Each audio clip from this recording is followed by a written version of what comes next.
Breaking right now on WBZ, New England Patriots star Stefon Diggs is facing serious criminal charges. We have just obtained paperwork from Dedham District Court indicating that the wide receiver is charged with felony strangulation or suffocation and misdemeanor assault and battery. This is stemming from an incident back on December 2nd.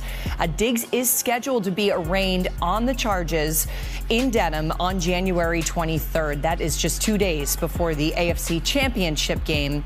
The wide receiver's attorneys were in court this morning for a hearing, and we are working to learn more about the incident that led to these charges. We did reach out to the Patriots for a statement. We have that for you here. It says the New England Patriots are aware of the accusations that have been made regarding Stefon Diggs.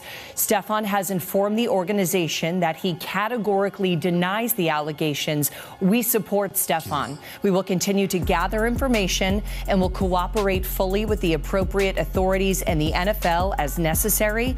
Out of respect for all of the parties involved, and given that this is an ongoing legal matter, we will have no further comment at this time. We want to bring in Dan Roche now to talk about this with us and the impact, Roche, that this could have for the team, for the playoffs. We've been on such a roll.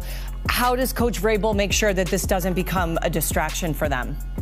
Well, Brianna, I think it's very early in the fact-finding part of this as far as just what happened, how it happened, when it happened, who was involved, and everything else, which we haven't seen or heard yet. So I think that's the first part of it. And then the second part to me is that he categorically denies it when it comes to what happened. So we're going to have to find out the story. Beyond that, I can tell you that as a veteran, a wide receiver, a number one wide receiver coming in, there were questions about Steph Diggs and, how would he behave? How would he handle it? A lot of the number one wide receivers could be divas, if you call it, at times. And he has been nothing but a role model, a perfect citizen in that clubhouse or locker room for this New England Patriots team. So much so that he's emerged as a leader. The players look up to him. I think the coaching staff certainly respects him.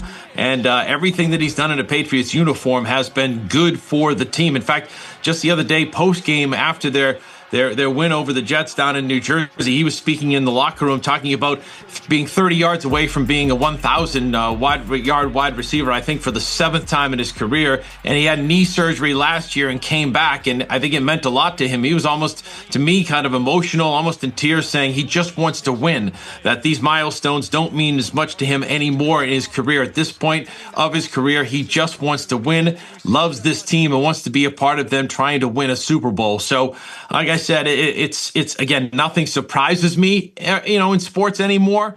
But I think for everything that we've seen and have been with the guy from day one here in that Patriots locker room, he's been nothing but a role model citizen. So we shall see how it unfolds. But from my perspective, he's been everything you want as a teammate, as a leader, as a New England Patriot so far. Yeah, Roche, certainly a lot of positive things ahead of him. He's a dad, has a new baby with Cardi B. But again, here, the breaking news, he is going to be arraigned 2 days before the AFC Championship. So we will see what happens. We will stay on top of it. Roche, thank you for your insight, as always, here. And of course, the charges themselves may seem self-explanatory to lay people, but there's always a lot to it. We want to enter in WBZ legal analyst Jennifer Roman here to help us make sense of all of this. Jennifer, first things first, we have a felony charge and a misdemeanor charge. Can you explain each one or both? Sure. So the felony charge would carry with it a much more serious sentence than the misdemeanor charge, and it would include the potential for imprisonment in the state prison versus just the regular jail. So the nature of the charges make them very different. We don't know if it's a strangulation or a suffocation at this point. We don't really know what the facts are supporting these allegations, but that is definitely the more serious charge of the two. The assault and battery would carry a sentence up to 2.5 years in the House of Correction as a misdemeanor if convicted.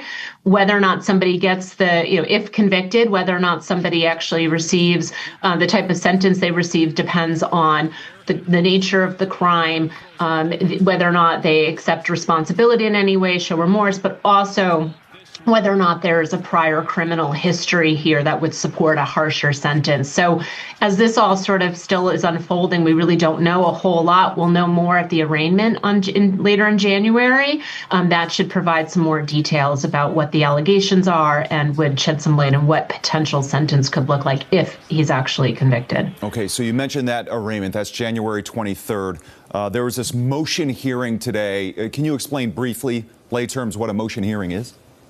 Sure. It's just a way to ask the court to do something that you want. So in this case, the defense is making a formal request that the file be impounded, which would keep it out of the public purview, would keep it away from the press. Those types of motions, when you're talking about somebody who has the kind of star power that Stefon Diggs has, are not usually granted because we do have public interest in these very public figures. So much of their life is already public. There's not really this heavy privacy interest here. So I would be surprised if the judge allowed the defense motion to impound this file and keep it out of the public purview, but it is a possibility. Yeah, interesting. A lot of stuff there. All right, Jennifer, thanks so much for your time. And that January 23rd arraignment is on a Friday, just 2 days before the conference championships. Now you wanna be with me. Papi, you know I want that heat. Now you wanna be with me.